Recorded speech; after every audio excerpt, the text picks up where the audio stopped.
안녕하세요, 한프로입니다.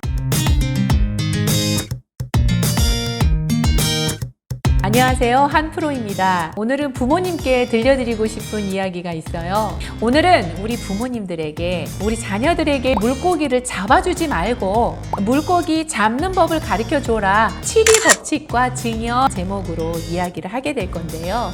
먼저 7위 법칙, 자산관리에서 굉장히 중요한 법칙 중에 하나거든요. 72라는 숫자를 연간 복리 수익률로 나누면 원금이 2배가 되는 기간이 나온다.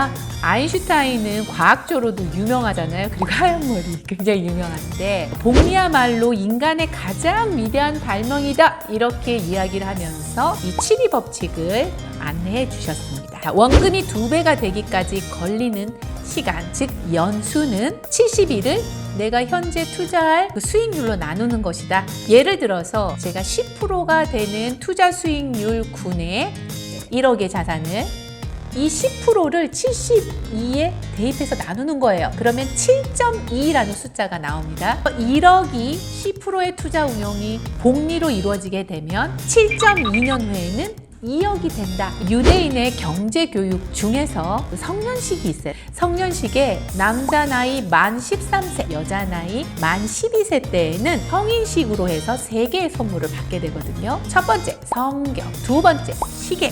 세 번째, 축의금을 받게 됩니다. 세계에 차지하는 유대인의 비율은 0.5% 미만이에요. 그런데 세계의 경제를 이끌어가는 대다수 67%가 유대인이거든요. 그들에게는 뭔가의 비법이 있기 때문에 어마어마한 자산과 부를 이끌어가면서 경제를 이끌어갈까 크게 궁금하잖아요. 여기에 그 핵심 내용이 있어요. 성경은 부모를 떠나서 하나님과 독대적인 존재, 즉 독립할 수 있는 나이다라는 독립의식을 심어줍니다. 두 번째, 시계는 시간이 금이고 시간을 미리 이용해야 된다. 우리가 기존에 배웠던 또 시간의 가치하고도 연결되는 내용이기도 해요. 세 번째는 축의금인데, 적게는 2천만 원 선, 또 많게는 1억, 또 1억 5천 축의금을 주변으로부터 다 받습니다. 일명 개똥 같은 거죠. 그 아이가 그 정도가 되면 어느 정도를 줘야 돼요. 가문에 따라서. 또 내 아이가 그 나이가 되면 또 받습니다. 그러니까 우리가 결혼식 축의금과 아주 유사하죠. 우리들은 결혼식 축의금을 받아서 뭐 하죠? 대다수는 웨딩 드레스를 입고 또는 맛있는 걸 먹고 땡치는 경우가 많죠. 또 일생에 딱 한 번 입는 건데 라는 걸로 포장해서 다 소비를 해버리는 경우가 많습니다. 그런데 유대인들은 13세, 12세 어린 나이에도 불구하고 부모님께 어떻게 돈을 굴리는지 배울 수밖에 없게 돼요. 부모님도 본인들이 배웠던 대로 물고기를 잡아주는 것이 아니라 잡는 법들을 식탁에서도 가르치고요. 시간 요소마다 가르칩니다. 용돈을 쓰면서 받는 것도 계약서를 쓰는 경우에 부모님들도 있다고 그래요. 정말 경제교육이 아주 어려서부터 시작됐다. 우리나라도 경제교육을 어렸을 때부터 시작을 하고 있었으면 좋겠어요. 속담에 이런 게 있죠. 황금 보기를 돌같이 하라. 황금이지 왜 돌입니까? 돈을 멀리하라라는 유교 사상이 있었기 때문이지 않을까 싶어요. 우리나라는 정말 이상하게도 자산을 많이 가지면 가질수록 긍정적 시각으로 보는 것이 아니라 부정적 시간으로 봅니다. 부모가 아마 금수저일 거야, 이렇게 얘기한다는 거죠. 그 부모가 정말 열심히 돈을 벌어서 아이에게 물려줬을 거라는 생각보다는 그냥 약간의 불법이나 편법으로 인해서 아이에게 미리 증여줬을 거다, 이런 부정적 시각이 굉장히 강하거든요. 그렇지 않다라는 거예요. 유대에서는 누구든지 간에 성인이 될 때 작은 종잣돈을 가지고 미리서부터 물고기 잡는 법을 배워간다는 게 우리나라와 다르다라는 점이에요. 저는 7위 법칙과 여러분들이 맥을 같이 한다는 게 증여의 개념이라고 봅니다.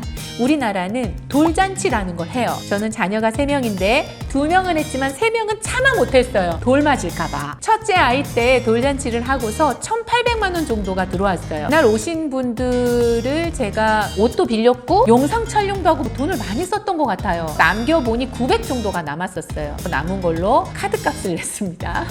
아이에게 제가 돌려준 돈이 없었는데 생각해보니 유대인처럼 만약에 그 자금을 내가 조금 더 보태줘서, 부모도 보태줘서 한 2천만 원 정도를 마련했다라고 한다면, 저희 아이가 지금 큰아이가 19살이거든요. 한번 볼까요? 돌잔치 때 2천만 원을 주었다. 7위 법칙에 의거해서 7년이 됐을 때 4천만 원이 됐겠네요. 14년이 되면 8천만 원이 됐을 거고요. 네, 14년 이후에 21년이 됐을 때 1억 6천, 3억 2천. 우리 큰아이가 만으로 35세가 됐을 때에는 6억 4천이라는 돈을 갖고 있었을 겁니다. 그런데 저는 어떻게 했다고요? 최초에 그냥 홀랑 썼죠. 그리고 정신이 든 지 얼마 안 돼요. 저희 자녀의 통장에 주식과 채권형, 주식형 이런 여러 가지 펀드들 이런 군을 이렇게 해보니까 한 30여 가지 정도가 되더라고요. 그래서 이제 시작한 지 얼마 안 됩니다. 그래서 여러분들 이제 사회초년생이시거나 또 신혼부부이시거나 자녀를 두셨다라고 한다면 미리 증여하시고요. 자녀가 받은 용돈들 함부로 쓰라고 또 자녀에게 네가 알아서 저축해 이렇게 권유하지 말고요.